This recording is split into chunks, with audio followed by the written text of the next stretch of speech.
काहे पुरानी याद के ताजा करत हो? हम तो सब जानबे करेली। रीना हमार बहन के तरह है। वो गुस्सा में कुछ कहल चाहत रही, कह कुछ दे ले तो ओकरा बारे में सोचत रही। भैया कल राजा के जन्मदिन है, तो रीना के संगे बातचीत करके सब नॉर्मल कर ला प्लीज। का भइल? तू अबैयो ऐसे ही खड़ा रहा। भैया अब हम बहुत डांटब। डेरावत हो?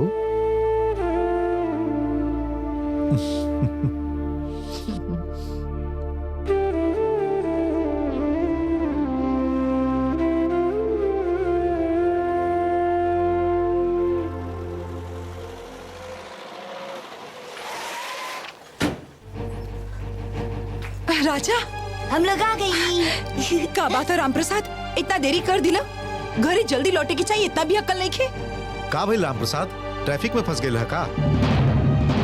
हम पप्पी से खेलत रही, जाने लो मम्मी।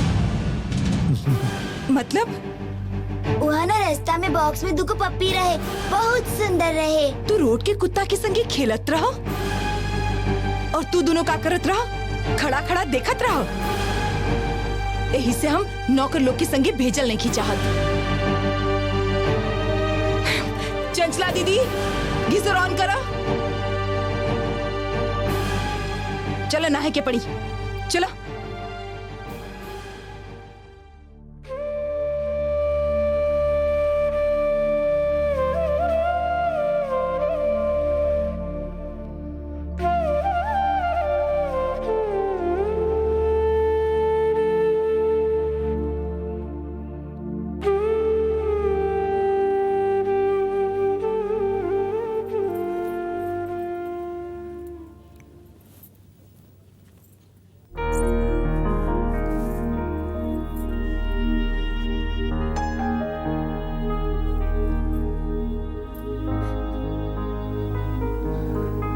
अन्नपूर्णा,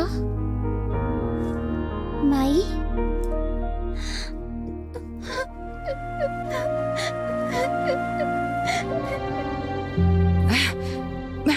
नौकर लोग के कितना सेंस हुई भला। हाइजीन के बारे में ये लोग का जाने। बाकी जब तोहर पापा ये बात ना समझलन तो हम का कर सकत हई। सब बात में जिद करेलन।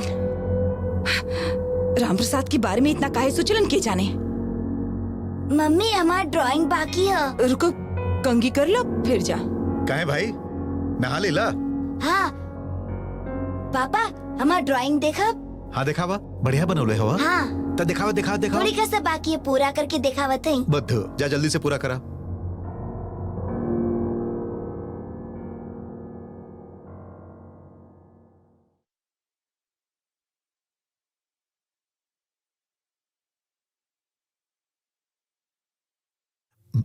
Sorry Reena, very sorry. हमके तो से ए तरह से बात ना करे के चाहत रहे। असल में तो जाने लो कि हम दिदिया के लेके कुछ ज्यादा सेंसिटिव हैं। दिदिया ए तरह से लौट आइल है, ये बात हमार मन अभी तक ना मान पाइल है। दिदिया के देखे ली तो हमके बहुत दुख होखेला। वो अपन जिंदगी में कबो इतना तकलीफ। सच मानी, हमार भी उनका से तरह बात कर ठीक ना रहे। असल में राजा के जन्मदिन के बारे में सोच के हमके कुछ अजीब महसूस हो रहा ला। इतना टेंशन हो रहा ला कि ज्योतिषी की भविष्यवाणी। हम सचमुच परेशान है शांतनु। तू एगो ज्योतिषी के कहला पर इतना टेंशन काहे ले रहा हो? वो लोग तो ऐसा बात करबे करेलन। सब बेकार के बात है, कुछ भी ना होई।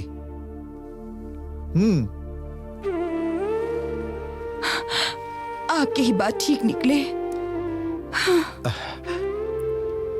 पगली कहीं के हम ही ना।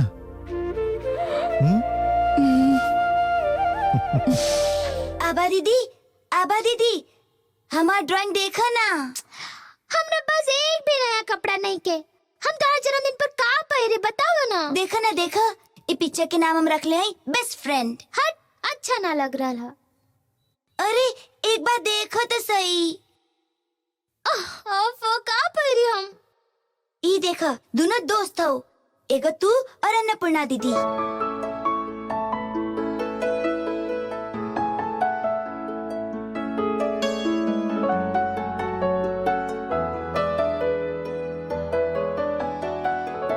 आभा, फिर से तू सब कपड़ा निकाल ले लू।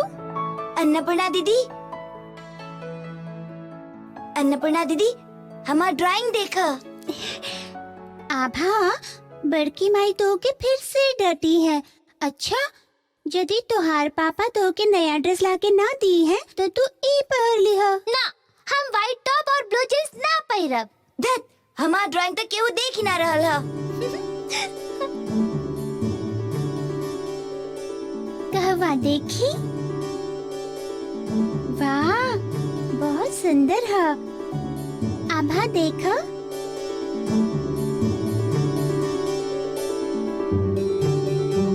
चुप रहो।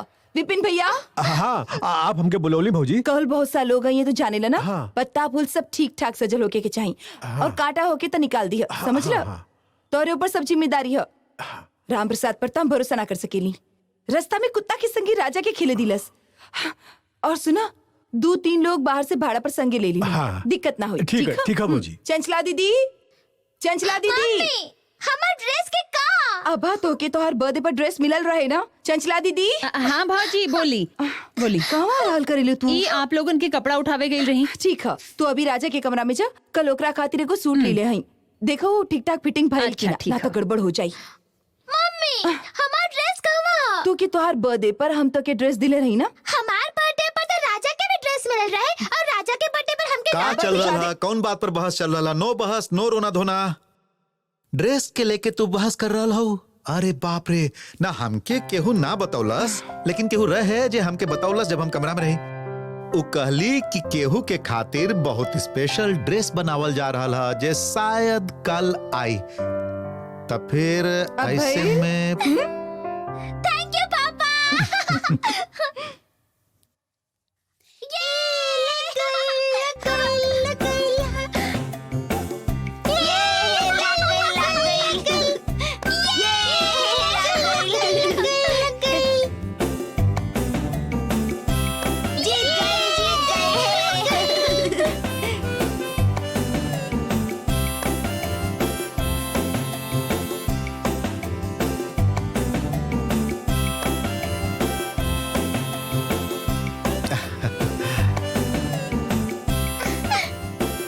अब हम रानी हाई।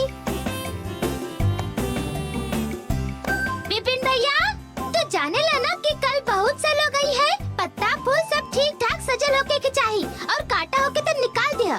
तोरे ऊपर सब जिम्मेदारी है। राम प्रसाद पर तो बिल्कुल भरोसा ना कर सकेली। रास्ता के कुत्ता के संगे राजा के खेले दिलस।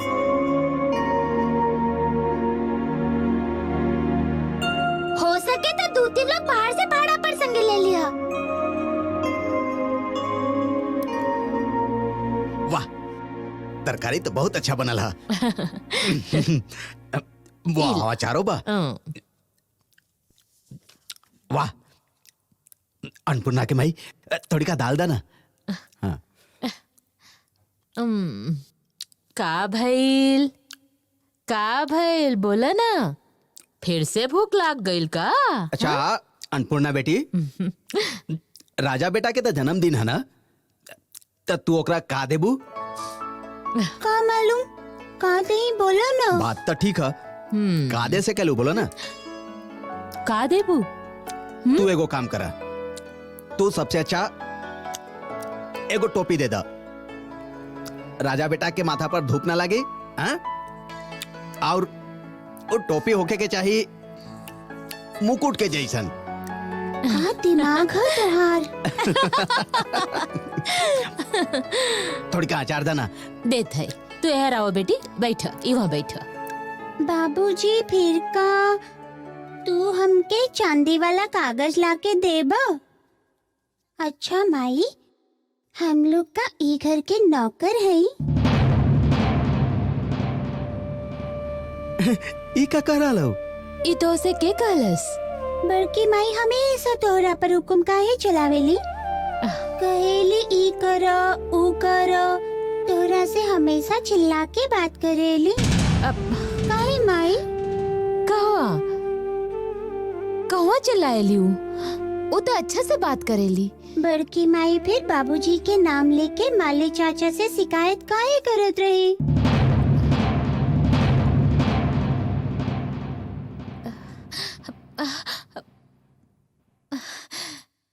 अन्नपूर्णा बेटी, तुहार बड़की माई बहुत अच्छी है, हम लोग से बहुत प्यार करेली।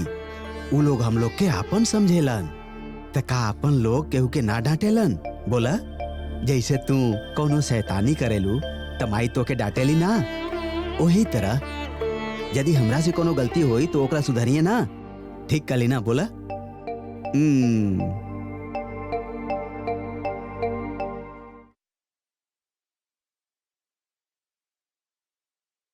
बाबू साहेब, बाबू साहेब। बाबूजी, हमार चांदी के कागज। एला बेटी। ई ना, ई ट्राई करत हई। ई बिना, ई देखी। का भइल राजा भैया तो के?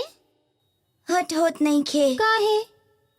कोनो भी तरह बारिश के रंग मैच ना हो रहा है, और बारिश ना बन पाए तो पिक्चर पूरा ना हो पाई।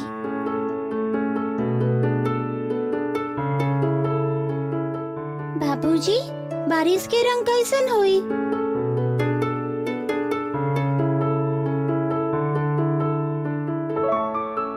पानी के जैसन?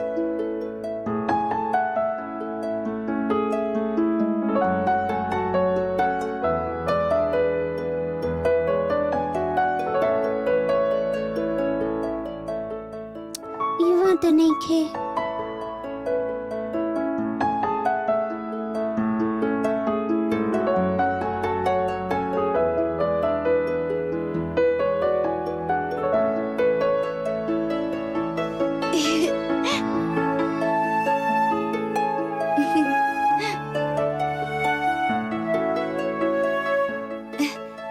अन्नपूर्णा दीदी, हमार ड्राइंग देखा था नहीं? वाह, कितना सुंदर है। बाबूजी देखो।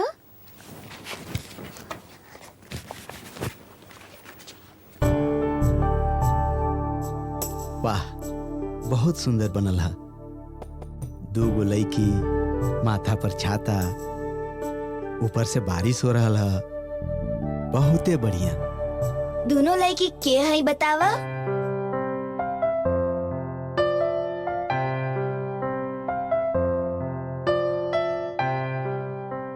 ये आभा, ये अन्नपूर्णा। ठीक कर लिया अन्नपूर्णा दीदी।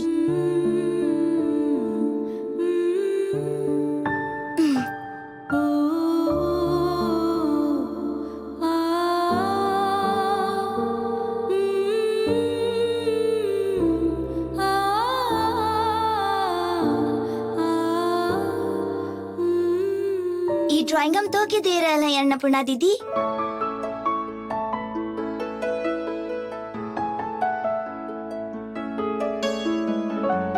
राजा बेटा, जा कमरा में जा। अच्छा। बाबू साहेब। अरे राम प्रसाद, हमके तुझसे कुछ बात करे क्या? बाबू साहेब, सवेरे जे भी भइल ओकरा खातिर हम माफी मांगत हई। देरी से लौटल रहे यही से?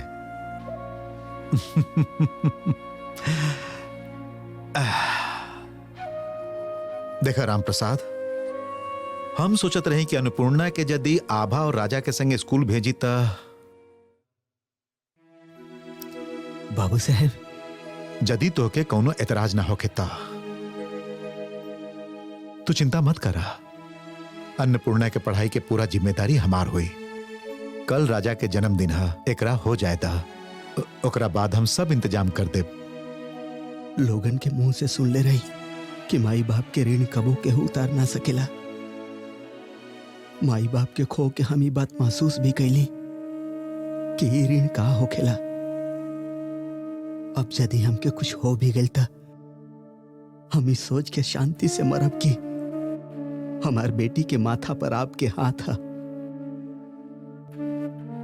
बाबू साहेब, आपके ही ऋण भी माई बाप के ऊ ऋण से कोनो कम नहीं खे।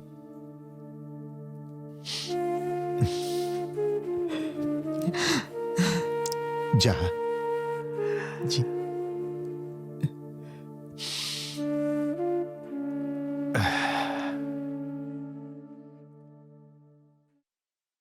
पकड़ना पाइबू, पकड़ना पाइबू, पकड़ना पाइबू, अन्नपूर्णा? पकड़ना पाइबू। ए हरावा, ई देखा पुआ, राजा भैया हमके दिले बड़न। अच्छा बहुत सुंदर ह। जानेलू अन्नपूर्णा? तू हमका पकड़ा, तू हमके पकड़ा, पकड़ना पाइबू, पकड़ना पाइबू। का हो रहल ह? तू लोग चुप रहबा कि ना? कितना रात हो गई, अभी तक शैतानी चालू है। चला दोनों सुत जा। भौजी देखी हैं तो बहुत गुस्सा हो जाई हैं। चला आवा सुत जा। अच्छा राजा, पापा तो के कल का दी है? सरप्राइज। हम पापा के कह दिले हई, सबे तो दे बिलन, बाकी हम पापा के सरप्राइज दे। कैसे सरप्राइज? ड्राइंग। आवा आवा जल्दी से सुत जा। ई का तू इतना रात के ई कमरा में, तू भी इहमे सुतबू का? फुआ कहले है बाबू साहेब हमके तू दोनों के संगे स्कूल भेजी है। मजा आई।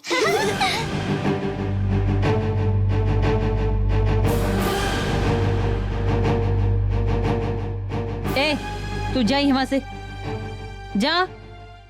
कल सवेरे सवेरे आई, हैप्पी बर्थडे कहे। टाटा टाटा। चला चला सुत जा। अब कितना रात हो गई है। चला चला चला। गौरी, गौरी, बहुत जन्म के तपस्या के बदले हम लोग बाबू साहब के छत्र छाया में हैं। यदि केहू भगवान हा तो उहे बाड़न। हे भगवान। अरे भैल का ई तो बताइए आप। अरे का ना भाई, का बताए अन्नपूर्णा के माई। बाबू साहब अपन अन्नपूर्णा के पढ़ाई खातिर स्कूल भेजी है। बाबू साहब कहले बाड़न कि आभा बिटिया और राजा बेटा के संगे अब अपन अन्नपूर्णा बेटे भी स्कूल जाई। बाबू साहब हमके कहलन कि राम प्रसाद तू टेंशन मत लो, सब जिम्मेदारी हमार ह। इका भाई गौरी, तू खुश ना भइलू?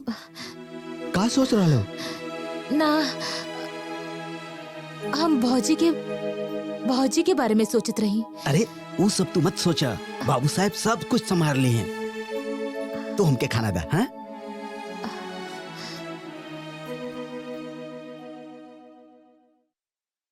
आप अन्नपूर्णा के पढ़ाई की जिम्मेदारी लई, में हमके कोनो ऐतराज नहीं खे। बाकी आबा और राजा जौन स्कूल में पढ़ेलन, वही स्कूल में अन्नपूर्णा जाई, ई बात हमके बिल्कुल पसंद